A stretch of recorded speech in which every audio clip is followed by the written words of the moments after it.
Bom demais, tantos homens, tantas mulheres, de várias regiões, não só do estado de Alagoas, mas pessoas que vieram de outras regiões, alguns que viriam e não conseguiram vir por conta de inundação em algumas áreas, e por isso a gente sempre lamenta. Um dos sentimentos mais fortes da vida é a capacidade de empatia.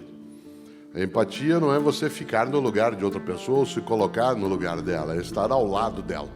Isto é, ser com ela alguém que sofre junto, não no sentido do danoso, mas daquilo que te faz solidária ou solidário. Por isso, compaixão, né? A palavra compaixão é quando você tem o mesmo tipo de afeto que a outra pessoa. Por isso, a nossa empatia a tantos homens e mulheres que nesses tempos vêm padecendo um pouco sob essa água imensa, né? E claro, ao mesmo tempo, isso não impede que a gente seja capaz de seguir com a nossa solidariedade, nossa vida, nosso gosto. O bom é que eu tenho uma dívida grande com o estado de Alagoas no campo da literatura.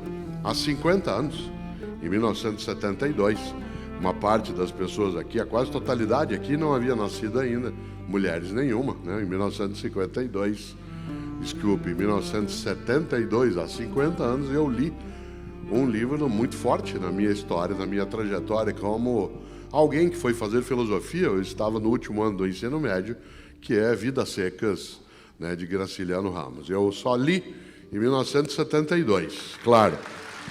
Olha que coisa.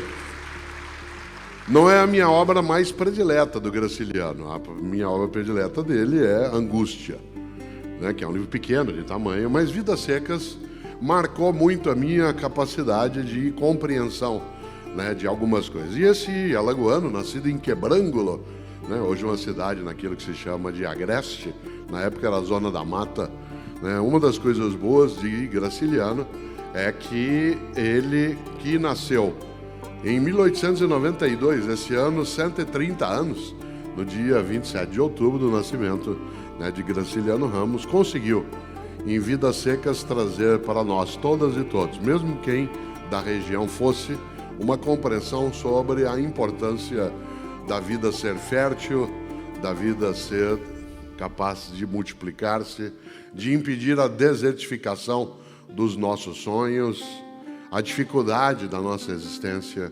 E as personagens de Vidas Secas, claro, muita gente que leu, quem não leu precisa fazê-lo.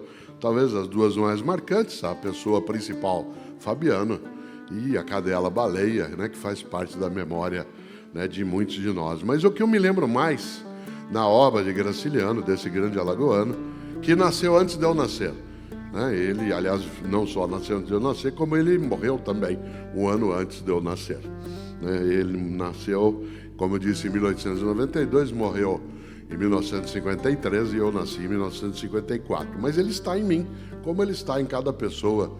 E Graciliano mostra a importância de nós não termos uma vida seca. E aí o seca eu uso, e já usava na época da leitura, de múltiplos sentidos, não apenas uma vida seca como aquela que é árida, aquela a qual falte água, aquela a qual falte fertilidade, mas uma vida tonta, banal, fútil, inútil, uma vida que não umidifique e que não partilhe.